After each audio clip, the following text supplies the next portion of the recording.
joy, joy of my desire. All consuming fire, all right, you are my joy, my desire. Hey, all consuming fire,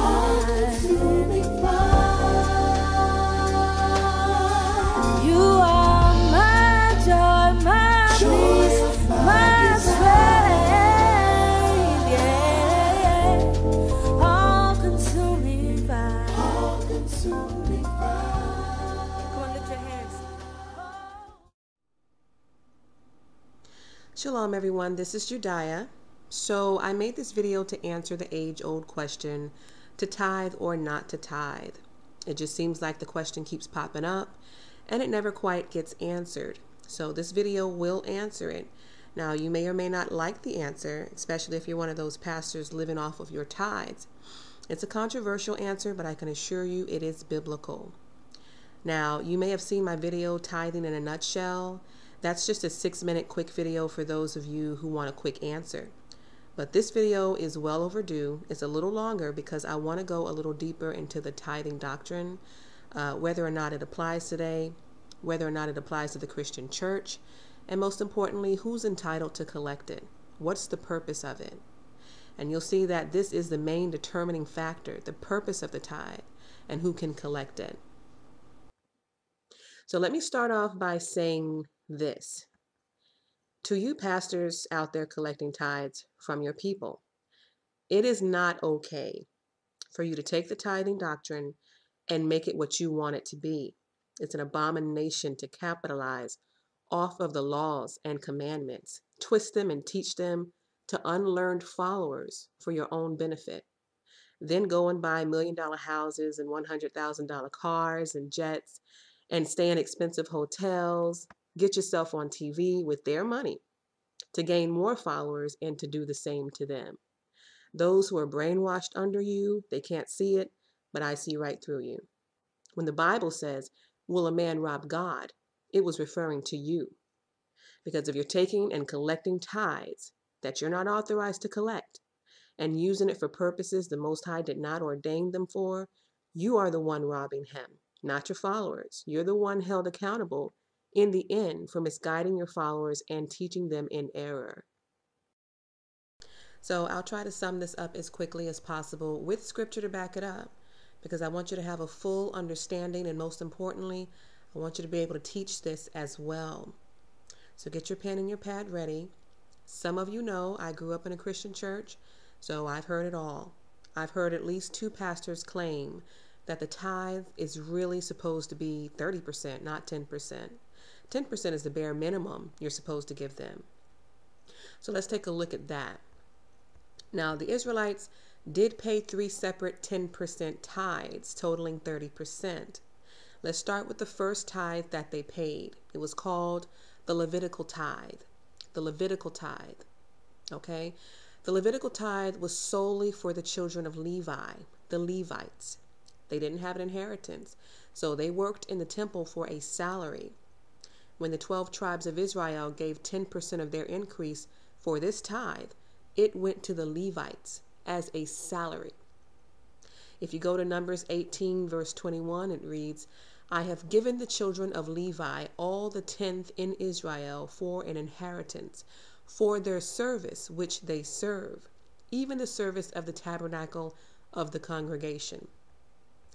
So the key words here are, I give to the children of Eli. This means the Levitical tithe is for the Levites only, and I stress only for the Levites, period. Whether you live in Israel, America, Germany, it doesn't matter. It's only for the Levites. Next key words you need to look at are for their service which they serve in the tabernacle. For their service which they serve. Okay? When you receive something in return for your work, it's a salary.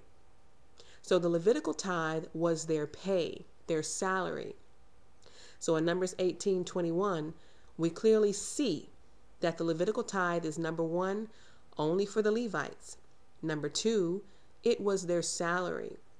Nowhere do we see a church or a pastor collecting this. It was only for Levites, not teachers, not pastors, and not church leaders. Now, there was a sub-tithe in this Levitical tithe. It was called a heave offering. When the Levites collected their pay, they were to in turn offer 10% of that to the priest as a heave offering.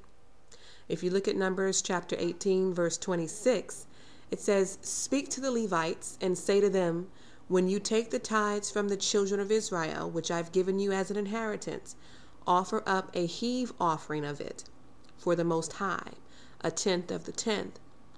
And verse 28 says, the heave offering went to the priest. And if you go on over to Exodus chapter 29, verse 28, it's talking about the sanctity of the heave offering. It says, "It shall be Aaron's and his sons forever from the children of Israel, for it is a heave offering." So heave offerings were not just given to anyone. They were only given to priests. Okay, so let's look at this layout. The 12 tribes paid 10% to the Levites for their salary. Then the Levites gave 10% of that as a heave offering to the priest.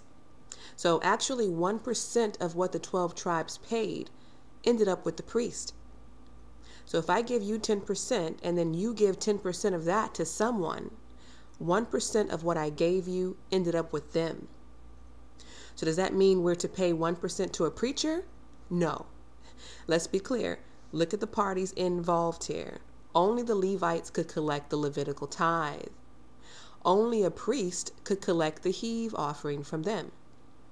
I've heard preachers trying to collect a heave offering from their church members. If you are not a priest, you're not authorized to collect this, nor have they received a salary as Levites to be giving you a heave offering from. Okay? If you're teaching your people to pay you a Levitical tithe, you're teaching in error. They are not Levites working in the temple. Neither the Levitical tithe or the heave offering can be kept by scattered Israel today. You must be a Levite to collect the Levitical tithe.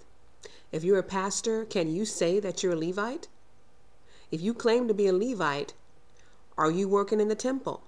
Not a temple, the temple. Not some building you're leasing and decided to call a temple. The temple. There's only one, and it no longer exists. Understand this. It's not about what they tithe, food or spices or coin. It's about who they were and who they tithe to. Remember that. The Levitical tithe was paid as a salary only to the Levites. To you churchgoers out there, if there's no Levite before you who is working in the temple, there is no one to pay this tithe to. To you pastors, if you're not a Levite, you cannot collect this tithe. As for the heave offering, churchgoers, if you're not a Levite, you can't pay this. Pastors, if you're not a priest, you can't collect this. Again, it's about who you are and who you're paying it to. So let's move on to the second tithe. It's called the festival tithe. Now, we've said the Levitical tithe was specifically for Levites as a salary for their work. The festival tithe has a specific purpose as well. It was purposed to sustain the Israelites during their stay in Jerusalem for the 3 pilgrimage festivals. If you go over to Deuteronomy chapter 14, verse 22 through 25, it says, "You shall truly tithe all of the increase of thy seed." Verse 23 says, "And you shall eat before the Most High in the place which he shall choose to place his name there." And verse 24 says, "And if the way be too long for thee, so that you are not able to carry it, or if the place is too far," and it says, "turn it into coin and bind it up and take it to the place." Okay, now the key words here are eat the tithe. Eat the tithe. This means the festival tithe was for you. The Israelites were not commanded to give this away. The second key words are to the place the Most High chooses. The temple in Jerusalem was that place he chose, and he put his name on it. And they traveled near and far to meet at that temple, the temple. But for those who live too far away, verse 24 through 25 says to exchange their items for coin, so they'll be easier to carry. And verse 26 says, and use that money for whatsoever your soul desires, cattle, sheep, wine, strong drink, whatever you wish. And it says to rejoice. They were commanded to eat it in the presence of the Most High. And if a Levite be around them that was in need, to share with them because they had no inheritance. Okay, so for those of you who claim that there was no coin back in the day, Deuteronomy 14:25 confirms that there was. So let me debunk that argument right now. Okay, so the festival tithe was to sustain the Israelites for their travel. It's the equivalent of setting aside money in a savings account for a vacation at the end of the year. You'll need money for a hotel, a rental car, food, etc. So the Most High was telling them to set aside 10% to ensure that they made it to the 3 festivals in Jerusalem and could maintain while there. Okay? It's simple. So again, no pastor can collect this from you. You're not even commanded to give it away. Now, it says if a Levite is in need, do not neglect them. Outside of that, it belongs to you. In terms of today's scattered Israelites, obviously, we're not traveling to Jerusalem for the Passover, for the Feast of Weeks, or the Feast of Tabernacles. There's no temple there. So some of us celebrate at local synagogues. But remember, your synagogue is not the temple, number one.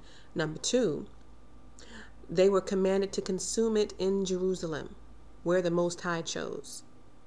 Number three, the festival tithe was not to be given away anyway. Even if you celebrate the feast at a local Israelite synagogue, this tithe was to be consumed by you. So the festival tithe can't be kept by scattered Israel. So far we've covered the first Levitical tithe, 10%, which was for the Levites only as a salary for working in the temple.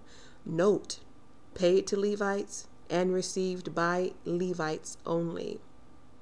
And we've covered the heave offering, which Levites in turn gave 10% from their pay to the priest only. Note, paid by Levites and received by priests only. Okay, remember, it's about who paid it and who they paid it to.